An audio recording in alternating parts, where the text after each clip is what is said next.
After releasing a historic debut album that shocked the record industry, the pressure was on for this band's obsessive leader to deliver the group's highly anticipated follow-up.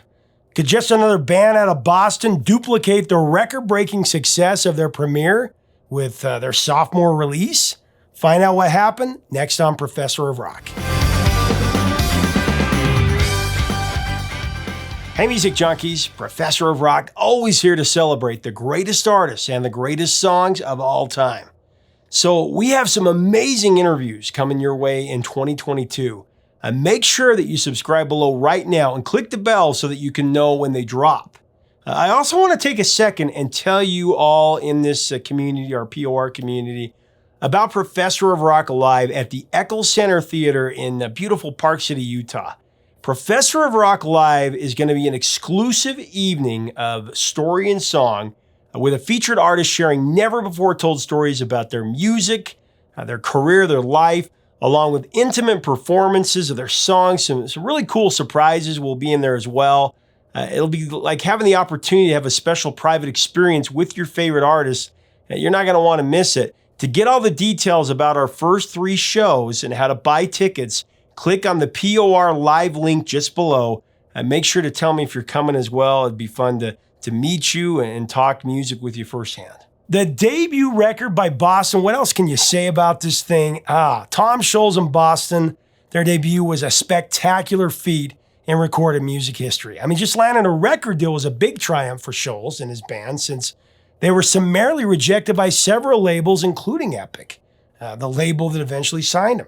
Under any circumstances, the way that the self-titled Boston album connected with such a massive audience was truly remarkable. I mean, the album sold more than 17 million copies, which set a record in 1977 as the all-time biggest selling album by a debut act, since Broken by Guns N' Roses.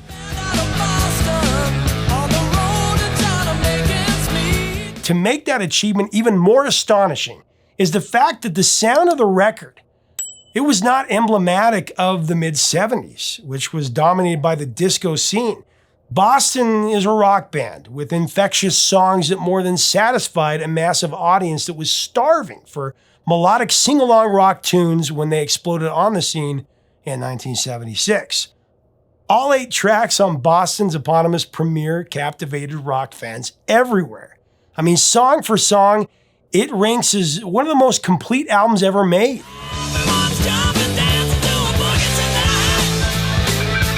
Tom Sholz went from the despair of having his demos thrown in the trash to being one of the hottest masterminds in the business.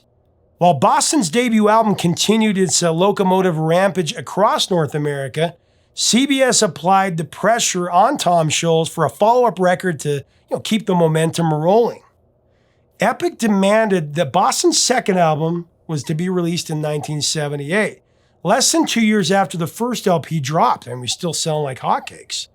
The label pressure applied to Sholz as the architect of Boston worked severely against his meticulous nature. Sholz wanted to create music the way he always had, sequestering himself in his basement studio and experimenting with his recording equipment until he found the perfect sound. That's what made it so great.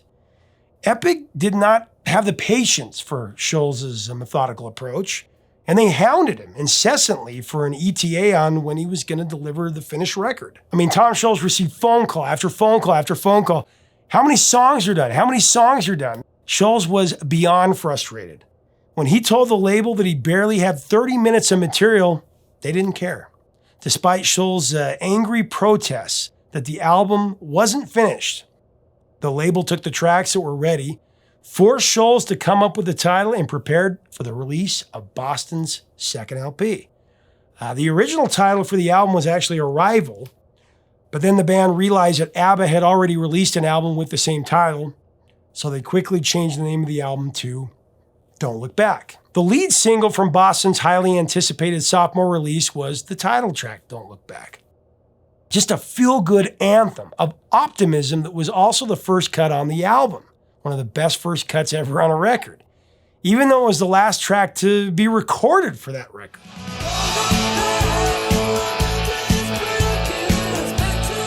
Tom Sholz wrote Don't Look Back as a catharsis to cleanse one's mind and spirit from the toxins of the past and take control of your future.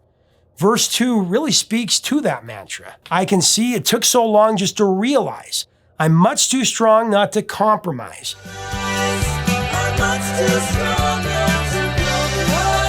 Now I see what I am is holding me down. I'll turn it around. Oh, yes, I will.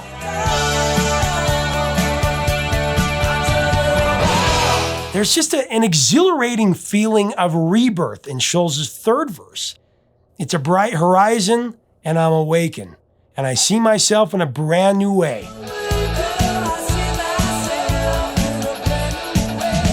The sun is shining, or the clouds are breaking, because I can't lose now. There's no game to play.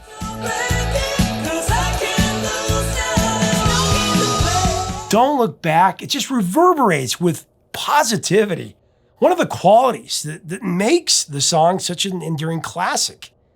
It was indicative of how Tom Sholz felt before the record label began their incessant pestering that, changed his sunny disposition. Well, I'll tell you more about this after we talk about our sponsor, Zenni Eyewear.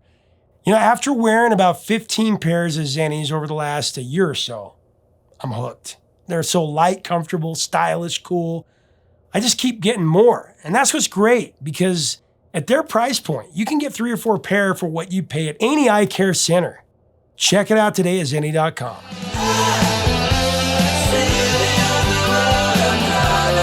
Now, the single went immediately into heavy rotation across the dial. On its way to number 4 on the Billboard Hot 100. It went to number 6 in Canada. And it ranks as Boston's second highest charting single next to their number 1 smash Amanda. But that didn't happen for 8 exhausting years because of a crippling lawsuit between Scholz and Epic Records.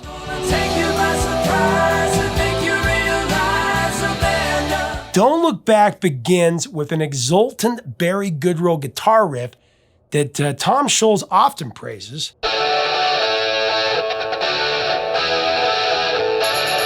Goodrow also executed the track's glorious outro that amplifies lead singer Brad Delp's jutting Don't Look Back refrain.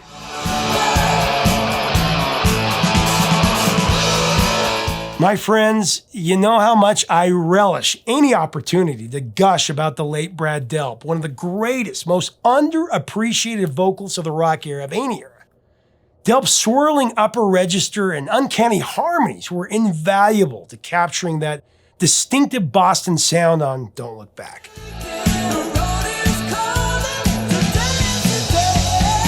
Brad Delp could well with those crazy sustained high notes that some of the greatest vocalists wouldn't even try to attempt.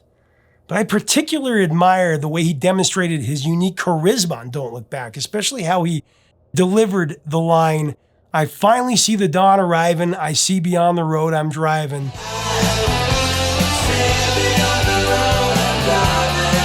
Ooh, far away, I'm left behind, left behind.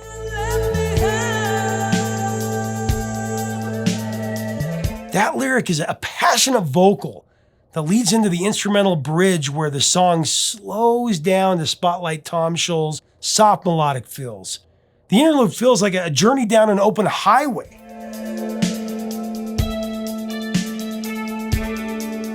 It's that liberating solitude that captivates you on your way to an exciting new chapter in life. Brad Delp releases an earnest rapture on the next passage. Oh, the sun is shining and I'm on that road.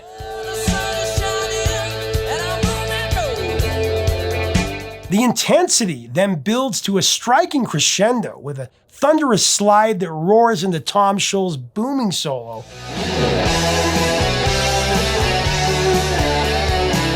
Now, surprisingly, Tom didn't start playing the guitar until he was 21.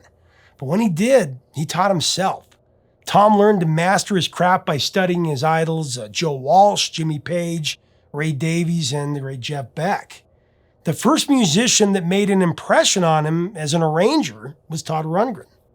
Scholz was fascinated by the way that Rundgren used lead guitar parts to accentuate harmony.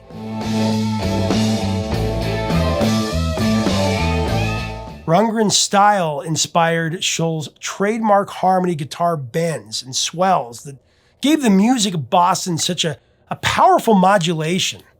So signature, so perfect.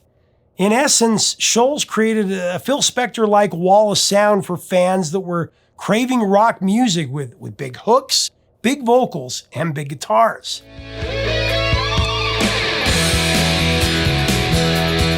Tom Sholz constructed songs with engineer-like precision, note by note, beat by beat, layer by layer.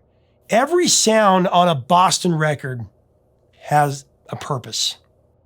It's as if Tom Sholz was building a monument that would never crumble. Well, I'm taking my time, I'm just moving on. The Don't Look Back album, that was recorded in Tom Sholz' tiny basement studio, just like Boston's landmark debut. Which Sholz often finds ironic. Boston had to be the only band in history that sold millions of records that never made it out of the basement. You think about that. Scholz' studio was a compact area next to the furnace in the basement of his apartment. Somehow, Tom Sholz was able to find enough space for an isolation booth for vocals, and he could just barely squeeze in enough space for a drum set. The decor of the room that would have made a designer vomit with its hideous dark pine paneling. 70s, man. Sometimes the basement would flood with rain or maybe even raw sewage. Sholz wasn't sure. It was definitely not state-of-the-art, that's for sure. The entire Don't Look Back album was recorded in that basement studio that was dubbed Tom Sholz Hideaway Studio on a 12-track Scully tape machine.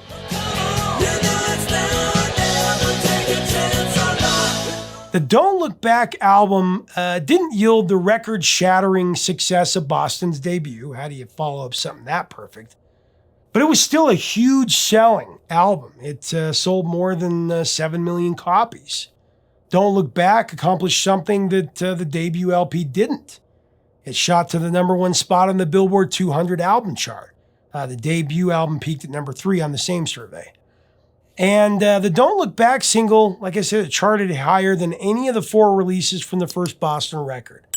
But to Tom Sholz and the other 4 members of Boston, the Don't Look Back album was considered an incomplete record, that Tom Sholz called ridiculously short. If Sholz would have been given more time to finish the record, he would have added at least one more track and would have remixed several tracks that he wasn't satisfied with. Sholz felt disrespected and taken advantage of by Epic. Tom pointed out that he was saving the label hundreds of thousands of dollars by engineering and producing the Boston albums, along with donating his home studio to record it at no additional cost to the label. For those reasons, he couldn't understand how the label had the gall to truncate his work and force him to put Don't Look Back out in the marketplace before he deemed it 100% ready. Tom Sholz really dug in his heels. He vowed to never let that happen again.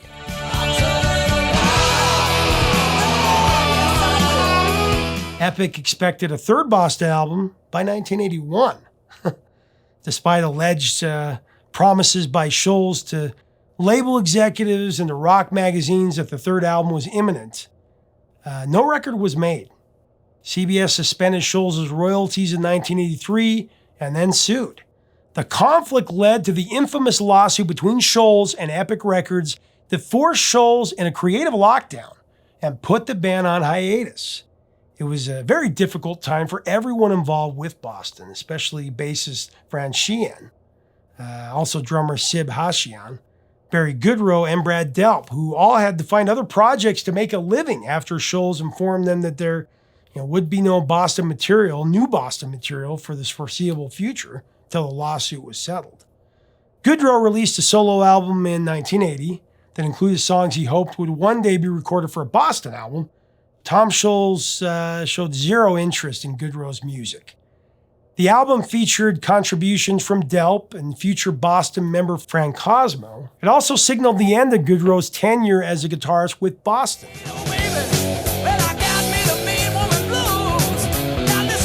Sheehan was used sparingly on the Don't Look Back album, And when he rejoined Boston in '86 for the third stage album, he was fired midway through the recording sessions. Hsien had a rocky relationship with Sholz as it was from the outset, apparently, even though Sib was chosen by Sholz to replace original drummer Jim Mazdia for the first album after the record label demanded Mazdia be replaced. Karma flipped the script during the third stage sessions, though, when Sholz got rid of Hsien and he brought back Mazdia. And we'll delve into that story in the future. Interviewed Mazdia about that, and he'll tell us exactly what happened. We'll tell you the story behind Amanda. Anyway, during the legal impasse, Brad Delp hung in there, biding his time. He stated that if he were a more ambitious person, he would have lost his patience after a couple of years of waiting for Boston's reactivation. The break from Boston ended up being a special time for Brad, though, and his family. Delp's daughter was born 2 years after the release of Don't Look Back in 1980, and he was really thankful that he was able to spend so much time watching her grow up. When the day finally arrived for Boston to start working on third stage, I mean, you think about it, 86, it was 8 years to wait for that. When it started, Delp showed up to the studio knowing pretty much what to expect. As the only other original member of Boston to be involved in the embryonic sessions for third stage, Brad Delp was all too familiar with the anal perfection of Tom Sholz. Brad Delp was very accepting of Scholz's high-handed personality that other band members frankly grew weary of. I mean, Sholz is a perfectionist. It shows in the work, a work that will be praised 1,000 years from now, no doubt. Although it was challenging to work under that kind of controlling environment, Brad Delp's attitude was, how can I help Tom get the sound that he wants?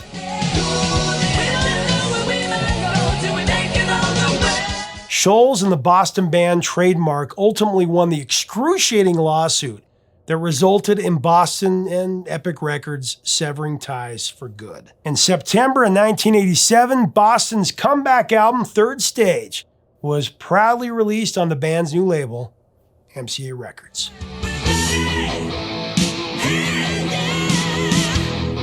So Boston's Don't Look Back, with its powering Sholz and Goodrow riffs, the majestic Brad Delp lead vocal, and the intricate Mad Scientist arrangement, it makes it a rock anthem to truly cherish, especially for that pivotal day when you need to say goodbye to the disappointments of the past and focus on the thrills of the future.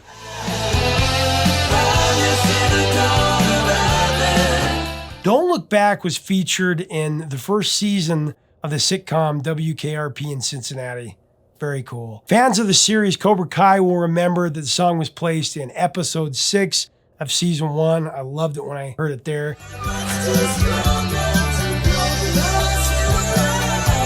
It's also been used in episodes of TV shows Supernatural, Future Man, and That 70s Show. On March 15, 2007, Don't Look Back was prominently synced for the pilot episode of the TV drama October Road, just 6 days after the death of the great Brad Delp. We all have those songs that are just some of our favorite songs of all time. We hear them 1,000 times, they never get old. Well, Don't Look Back is one of those songs for me. I remember hearing it that first time, and that lift you up to heaven opening, and feeling a brightness of hope that even at my lowest can bring me back to life.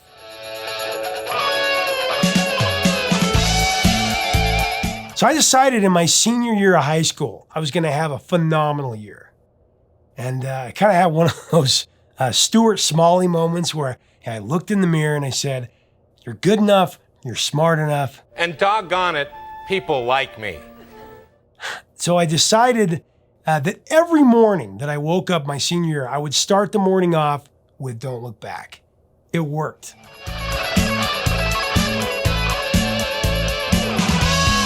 It's a joy that I just can't put it into words. I love Brad Delp's voice. I love Tom Sholz's composition. It's the perfect song for a perfect day.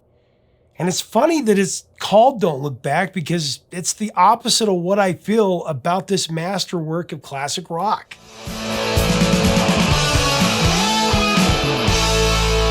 Leave us a comment about Boston, this incredible band, Tom Sholz, and the late Brad Delp, this feel-good rocker. Tell us about your memories, your your feelings about the song in the comments below. Make sure to subscribe, hit the bell so that you don't ever miss out. We got some really good stuff coming out in 2022. You're not going to want to miss it. Make sure to check out our merch. You're going to love it. We did it just for you, for rock fans, the Vintage Years collection. Check us out on Patreon as well if you have a chance. All of this is about keeping the music alive. Until next time, 3 chords and the truth, my friends. Talk to you soon.